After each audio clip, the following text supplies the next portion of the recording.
नमस्कार दोस्तों, मैं हूं आकृति बंसल और आप देख रहे हैं सिविल स्टाफ हिमाचल। आज हम बात करेंगे एक ऐसे व्यक्ति की जिनके बारे में स्टूडेंट्स अक्सर कंफ्यूज हो जाते हैं, क्योंकि वो एक ही इंसान में दो बिल्कुल अलग कहानियां हैं। एक तरफ एक फायरी रेवोल्यूशनरी जिसने ब्रिटिश राज को सीधी चुनौती दी, और दूसरी तरफ एक योगी और फिलोसोफर जिन्होंने पूरी दुनिया को स्पिरिचुअल रास्ता दिखाया। ये है औरोबिंदो घोष, यानी श्री औरोबिंदो। और इस साल मनाई जा रही है उनकी 154th बर्थ एनिवर्सरी। दोस्तों, ये यूपीएससी और स्टेट पीसीएस दोनों के लिए ही बहुत इंपॉर्टेंट टॉपिक है। मॉडर्न इंडियन हिस्ट्री में एक्सट्रीमिस्ट फेज के लीडर्स में इनका नाम आता है। आर्ट एंड कल्चर और एथिक्स में इनके फिलोसफिकल कॉन्ट्रीब्यूशंस आते हैं, और प्रीलिम्स में इनकी बुक्स, जर्नल्स और रेवोल्यूशनरी एसोसिएशन से सीधे क्वेश्चंस पूछे जाते हैं। तो आज हम पूरी पिक्चर कवर करेंगे, तो चलिए शुरू करते हैं। सबसे पहले बेसिक बायोग्राफिकल फैक्ट्स देखते हैं, और ये सीधे एग्जाम फैक्ट्स हैं, नोट कर लीजिए। जन्म हुआ 15 अगस्त 1872 कलकत्ता में। और दोस्तों, यहाँ एक ब्यूटीफुल कोइंसिडेंस है जो अक्सर एग्जाम क्वेश्चंस और एसेज में कोट हो सकता है। 15 अगस्त यानी जिस दिन औरोबिंदो घोष का जन्म हुआ, ठीक उसी डेट पर 1947 में इंडिया को आजादी मिली। खुद श्री औरोबिंदो ने कहा था कि यह महज संयोग नहीं, उनके लिए एक डिवाइन सैंक्शन भी है। ये एक मल्टीफेसेटेड पर्सनालिटी थी, योगी, फिलोसोफर, पोएट, सीर और फायरी नेशनलिस्ट। और एग्जाम में यही चीज ट्रैप बनती है। लोग सोचते हैं औरोबिंदो मतलब स्पिरिचुअल गुरु। नहीं, वो शुरुआत में सबसे अग्रेसिव नेशनलिस्ट लीडर्स में से एक थे। ट्रांसफॉर्मेशन की अगर बात करते हैं तो पॉलिटिकल एरेना के रेवोल्यूशनरी लीडर से लेकर एक ग्लोबल स्पिरिचुअल गाइड तक का सफर। और ये ट्रांसफॉर्मेशन कहाँ हुआ, ये हम आगे वाली स्लाइड्स में पढ़ते हैं। निधन होता है 5 दिसंबर 1950 को पौंडीचेरी में। तो एक लाइन में याद रखिए, 1872 में कलकत्ता में जन्म हुआ, 1950 में पौंडीचेरी में देवसर। बंगाल से शुरू, पौंडीचेरी पे खत्म। अब एक ऐसा किस्सा जो मैं पर्सनली सबसे इंटरेस्टिंग मानती हूँ और जो आप सबके लिए एक एक्स्ट्रा रेलेवेंस भी रखता है। औरोबिंदो घोष की इंटेलेक्चुअल कैपेबिलिटी इतनी जबरदस्त थी कि उन्होंने इंडियन सिविल सर्विसेज आईसीएस का एग्जामिनेशन पास कर लिया। उस जमाने में आईसीएस क्लियर करना आज के आईएएस से भी ज्यादा मुश्किल माना जाता था। इंग्लैंड जाकर एग्जाम देना पड़ता था, कंपटीशन ब्रिटिश कैंडिडेट्स के साथ होता था। लेकिन उसके बाद जो हुआ वो असली कहानी है। उन्होंने फाइनल अपॉइंटमेंट के लिए क्वालिफाई ही नहीं किया, क्योंकि वो कंपल्सरी हॉर्स राइडिंग टेस्ट के लिए प्रेजेंट ही नहीं हुए। और ये जानबूझकर किया गया था, कोई लापरवाही नहीं थी। सोचिए जरा, इतनी बड़ी क्वालिफिकेशन, इतना प्रेस्टिजियस पोस्ट, और उन्होंने एक हॉर्स राइडिंग टेस्ट स्किप करके उसे छोड़ दिया। क्यों? क्योंकि वो ब्रिटिश कॉलोनियल एडमिनिस्ट्रेशन का हिस्सा बनना ही नहीं चाहते थे। उनके लिए आईसीएस का मतलब था अपनी ही जनता पर शासन करने वाला सिस्टम में शामिल हो जाना। इसे ऐसे समझिए, आज कोई स्टूडेंट सारी मेहनत करके फाइनल लिस्ट तक पहुंच जाए और फिर सोच समझकर ज्वाइनिंग लेटर एक्सेप्ट ना करे, क्योंकि उसका मकसद कुछ और है। उतना ही बड़ा डिसीजन था ये। तो इस एक क्वाइट फैक्ट को ऑफ डिफेंस ने कॉलोनियल करियर का दरवाजा बंद किया और नेशनल सर्विस का रेवोल्यूशन का दरवाजा खोल दिया। अब देखते हैं फ्रीडम स्ट्रगल में उनका कंट्रीब्यूशन। 3 मेन पॉइंट्स हैं। पहला, रैडिकल नेशनलिज्म। औरोबिंदो ने कॉलोनियल रूल के खिलाफ एक फियर्स अनकॉम्प्रोमाइजिंग स्टांस अपनाया। उस दौर में कांग्रेस की सोच थी, रिक्वेस्ट कीजिए, पिटिशन दीजिए, मेमोरेंडम भेजिए। औरोबिंदो ने पूरे पैराडाइम को, इंडियन पॉलिटिकल थॉट को शिफ्ट ही कर दिया। इसलिए इन्हें एक्सट्रीमिस्ट या गरम दल धारा का प्रमुख विचारों में गिना जाता है, लाल बाल पाल के साथ। दूसरा है मास मोबिलाइजेशन। ये पॉइंट बहुत इंपॉर्टेंट है। औरोबिंदो ने जनता की ताकत को पहचाना और वाइड स्प्रेड मास मोबिलाइजेशन की बात की। और ये महात्मा गांधी के लीडरशिप संभालने से बहुत पहले, यानी मास मूवमेंट का विचार गांधी जी से पहले ही रखा जा चुका था। गांधी जी ने उसे एक नए मेथड, सत्याग्रह और अहिंसा के साथ आगे बढ़ाया। तीसरा है कंप्लीट इंडिपेंडेंस। औरोबिंदो उन सबसे पहले लीडर्स में से थे जिन्होंने खुलकर डिक्लेयर किया कि इंडिया का अल्टीमेट पॉलिटिकल गोल है एब्सोल्यूट स्वराज, यानी पूर्ण स्वतंत्रता। कोई डोमिनियन स्टेटस नहीं, कोई पार्शियल रिफॉर्म नहीं। और इस पॉइंट का एग्जाम एंगल समझिए। कांग्रेस ने ऑफिशियल पूर्ण स्वराज का लक्ष्य 1929 के लाहौर सेशन में अपनाया, लेकिन यह विचार बहुत पहले से हवा में ही था और उसके सबसे मुखर स्वर औरोबिंदो थे। अब एक टाइटल जो प्रीलिम्स में सीधा पूछा जाता है, new lamps for the old. ये औरोबिंदो घोष द्वारा लिखी गई आर्टिकल्स में से एक सेमिनल सीरीज थी। और इनका निशाना कोई ब्रिटिश ऑफिसर नहीं था, निशाना थी इंडियन नेशनल कांग्रेस। इन आर्टिकल्स में उन्होंने कांग्रेस की मॉडरेट पिटिशन बेस्ड पॉलिसीज की कड़ी आलोचना की।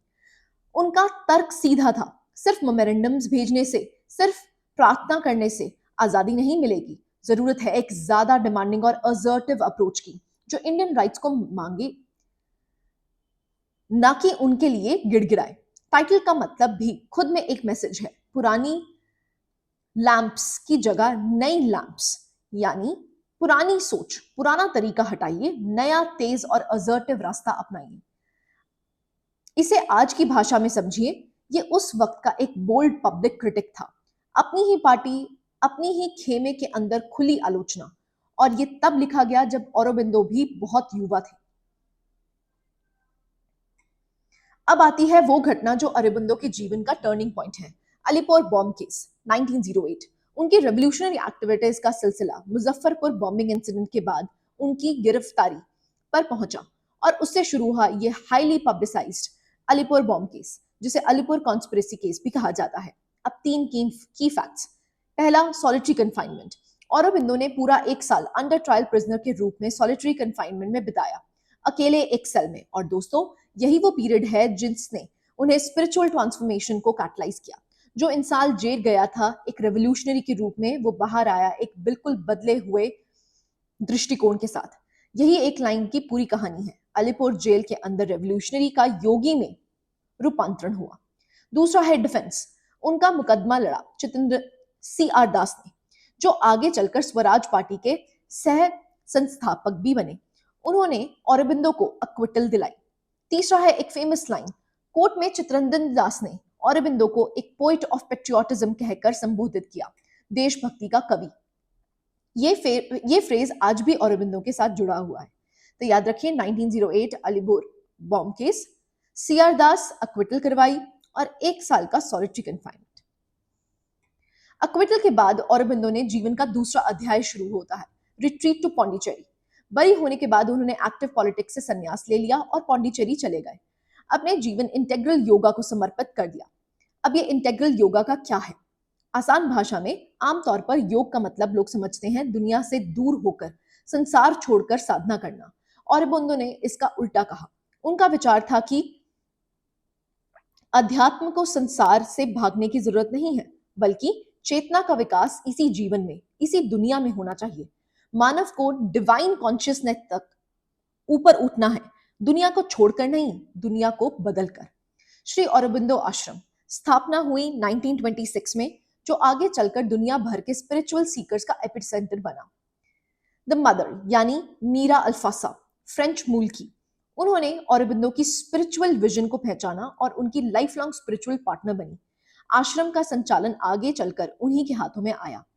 ऑरोविल, औरबिंदो के फिलोसफिकल आइडियाज से प्रेरित होकर द मदर ने आगे चलकर ऑरोविल की स्थापना की, एक एक्सपेरिमेंटल यूनिवर्सल टाउनशिप, जहां का विचार है कि वो किसी एक देश, धर्म या जाति का ना हो, पूरी मानवता का हो। ये पुडुचेरी के पास स्थित है और यूनेस्को द्वारा भी एंडोर्स किया गया है। अब वो स्लाइड जहां से प्रीलिम्स के सबसे ज्यादा डायरेक्ट क्वेश्चंस पूछे जाएंगे। द लाइफ डिवाइन, ये उनकी फिलोसफिकल मैग्नम ओपस है, यानी सर्वश्रेष्ठ दार्शनिक कृति। इसमें उन्होंने ह्यूमन कॉन्शियसनेस के डिवाइन तक एवोल्यूशन का विचार रखा है कि मनुष्य विकास की अंतिम सीढ़ी नहीं है, आगे भी चेतना का विकास होना बाकी है।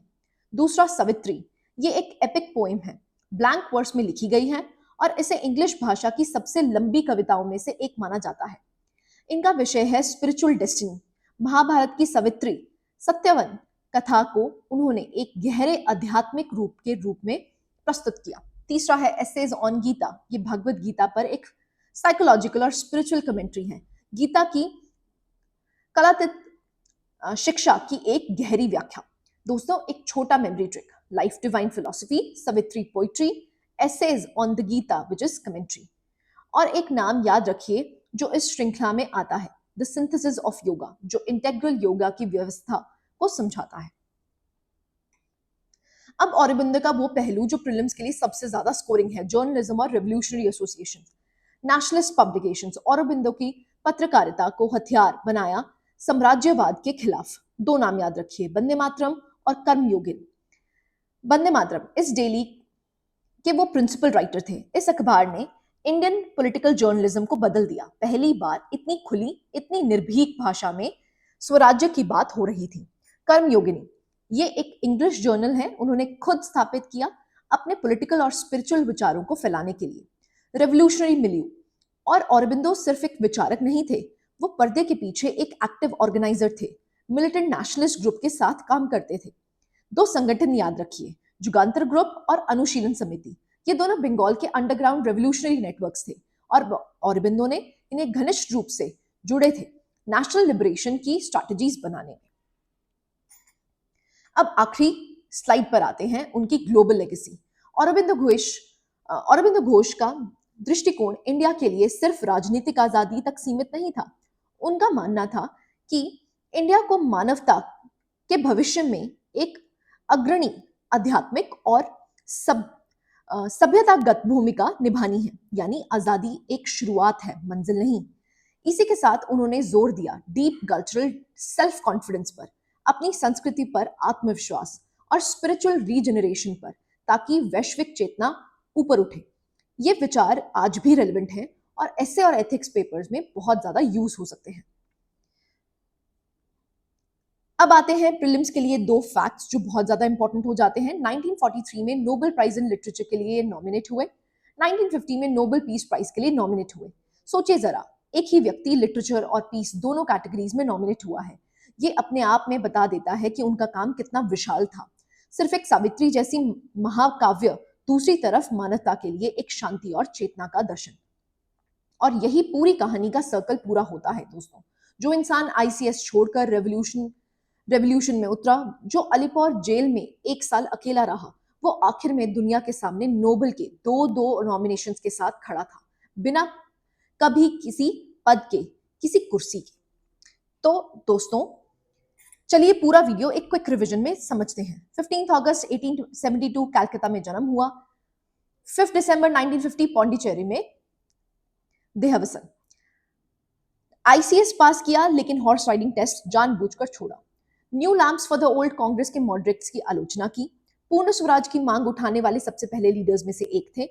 अलीपुर बॉम्ब कॉन्स्पिरेसी 1908, 1 साल सॉलिटरी कन्फाइनमेंट। सीआर दास ने अक्विटल दिलाई और वहीं पोइट ऑफ पेट्रियोटिज्म वाली लाइन आपको याद रखनी है। पौंडीचेरी इंटेग्रल योगा आश्रम 1926, द मदर मीरा अल्फासा और ओरोविल। किताबें की बात करें तो the life divine, Savitri, essays on Gita. पत्रकारिता की बात करें वंदे मातरम, कर्मयोगिनी। संगठन की बात करें तो जुगांतर और अनुशीलन समिति। नोबेल नॉमिनेशंस लिटरेचर में 1943 और पीस में 1950। अगर आपने ये पूरी लिस्ट नोट कर ली है तो इस टॉपिक से आने वाला कोई भी प्रीलिम्स का क्वेश्चन आपसे छूटेगा नहीं। दोस्तों अगर वीडियो पसंद आई हो तो लाइक जरूर कीजिए, अपने साथी एस्पिरेंट्स के साथ शेयर कीजिए और सिविल स्टाफ हिमाचल चैनल को सब्सक्राइब करके बेल आइकन दबाइए ताकि ऐसी डिटेल्ड पर्सनालिटी बेस्ड वीडियोस आप मिस ना करें। कमेंट में बताइए अरविंद घोष का कौन सा पहलू आपको सबसे ज्यादा इंटरेस्टिंग लगा। पढ़ते रहिए, मेहनत करते रहिए। मैं हूं आकृति बंसल और ये था सिविल स्टाफ हिमाचल। मिलते हैं अगली वीडियो में। जय हिंद।